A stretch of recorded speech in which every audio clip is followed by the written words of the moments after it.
The fact that my aunt had left quite a lot of money to me came as a surprise.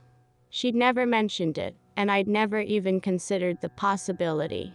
I was determined, though, to use that windfall to make my life better. I would buy a house, nothing too big, that would feel like home to me.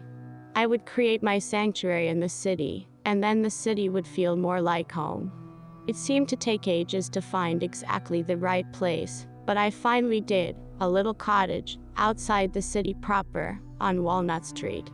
As soon as I saw it, I knew it was right. It felt right. The front-facing windows, and the porch, almost looked like it was smiling. Inside, when I peered through the windows, it felt homey. It felt like home. It seemed to wrap itself around me, like a big woolen blanket. If you can fall in love with a house, I did right then. I think the agent noticed my feelings, too. He turned to me and said, "The previous owner loved this place. She lived in it all her adult life. Full disclosure, she died in it. Her daughter told me that her mother never wanted to leave, said it was too lovely." Looking around the house, I totally understood that. Everything just seemed to be exactly where it should be. Even the way the sun came in the windows seemed just right. It was perfect. So, I bought it, of course. This was going to be my special place, where I would make my life in the city. Furnishing the place was obvious. I bought things that seemed to suit the house, and there would be places that they just felt right. It was tiring, though, working, shopping for stuff for the house, and organizing everything. There were a couple of mornings when I woke up and found things in different places from where I thought I'd put them, but the new location seemed right, and I was tired. I guessed I must have moved them sometime before I went to bed, or something like that. That's not to say it was perfect.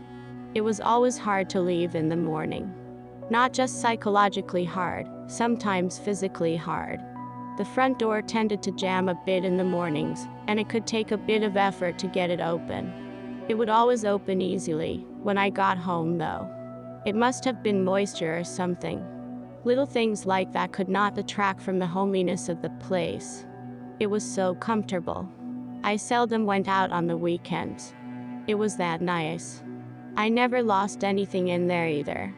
Anytime I thought I'd lost something, I would find it in an obvious place.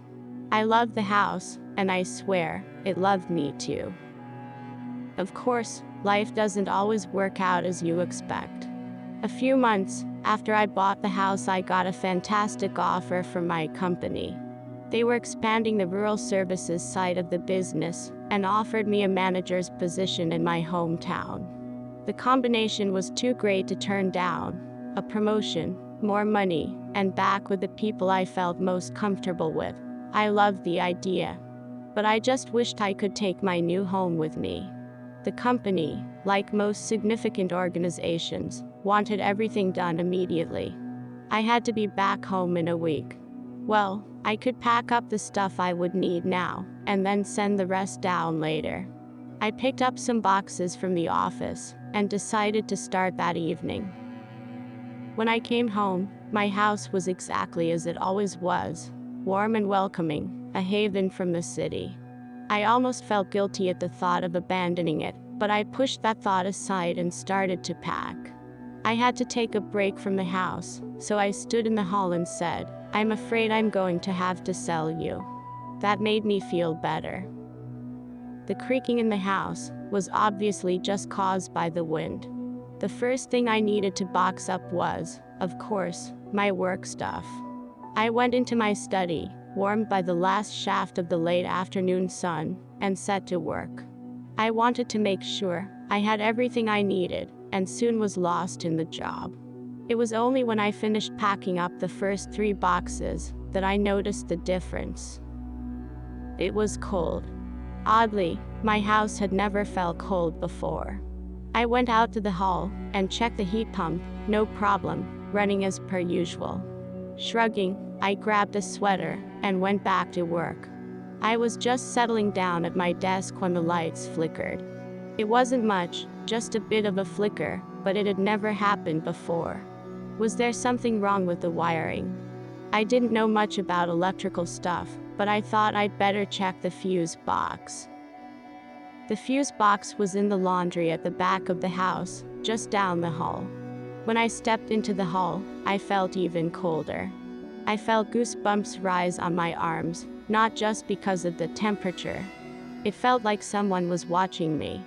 I shivered, only partly from the chill. I'd never realized before just how quiet my house was. I couldn't hear anything, not a thing, except the slow thump of my heart. Even the atmosphere of the hall felt wrong, like it was electric, charged, full of energy. It must be the fuse box. There must be something wrong with the electricity, I thought. I hurried down the hall, except I couldn't. The hall seemed somehow longer, much longer than it had been before. It was only a cottage, but now I seemed to be walking so far. Then, suddenly, the door to the laundry was in my face. I almost banged into it. I shook my head. Had I been working too hard? Too much stale air in the house. I'd have to open a window, but first, the fuses. The laundry was freezing. The back window was open, letting in a cold breeze. Strange. I never opened that window. I pushed it shut. It looked very dark outside, but then again, I usually never came to the laundry in the evening, so I had no idea what the view from there was like at night. I would have expected some stars or streetlights, or something. I turned to the fuse box, and it looked okay. All the breakers were up. And then they weren't. As I watched, one of the breakers tripped. Except, it didn't just trip like normal. It slowly moved down. Then the next one followed, faster, then the next. I was mesmerized. Then they sped up. Suddenly all the breakers seemed to be moving, flicking up and down in a chaotic mess. I screamed. I admit it, I did. I yanked open the door and raced back into the hall. The lights in the hall were going crazy. They were flickering like some sort of mad nightclub. I felt nauseous. The back door was open. It looked very dark out there, but it was clear. I ran for it. Before I could reach it, it swung and slammed shut. The noise was deafening in the stillness of the house. I turned and ran for the front door, convinced that the whole house was about to explode in some sort of electrical catastrophe. As I reached the door, the flickering stopped. I pulled on the door, but nothing. It wouldn't move. It was jammed even tighter than ever before. It wouldn't budge. I pulled. I shouted at it. My back was to the hall, and my skin crawled, feeling so vulnerable, so exposed. I spun back to the door, to look down the aisle. The hall carpet was moving. Waves flowed through it, as if it was some sort of liquid. I was transfixed. I had no frame of reference for this, no idea what to do. Then the carpet ripped off the floor. In a single wave, it rose to stand in front of me, towering above me, brushing the ceiling. I was frozen. This was impossible. Then the surface of the carpet in front of my face rippled. Slowly, ever so slowly, some sort of structure seemed to be pushing its way out of the carpet. Lines, curves, I couldn't make it out. Then my mind snapped into recognition. A face. A face, a woman's face, was smiling at me out of the carpet. I can't honestly remember what I did next. It was all becoming too much. Something broke in my mind. The next conscious memory I have is being back in my study, sitting on the floor. Everything that I'd put in the boxes was back on the shelves. The room felt warm and homely again, and the lights were not flickering. Everything was fine. Had I dreamed? Was that some crazy sort of hallucination? I needed some air. I stood, stretched, and went to the window. My window has a lovely view out over the neighborhood. Or, at least, it should. When I looked out, there was only darkness. Not the fake darkness of a city night, lit by street lamps and car headlights. No, this was the darkness of pure emptiness. There was nothing out there at all. Absolutely nothing. I recoiled, pulling back from the window. I had to check. Carefully, I went out to the hall. The carpet was on the floor, where it belonged. I went to the front door. It opened effortlessly onto nothing. It wasn't just a black night. There was no ground around the house, no speck of light in any direction. Nothing. My home and I were in the middle of absolute nothingness. I closed the door and walked back inside. When I got to the kitchen, I was, somehow, not surprised that the coffee maker was already on, and my favorite cup was out on the bench. My house does not want me to leave. It seems there is nothing I can do. But, do you know what? I don't care anymore. In the end, this house is the only friend, the only honest friend I ever made in this city.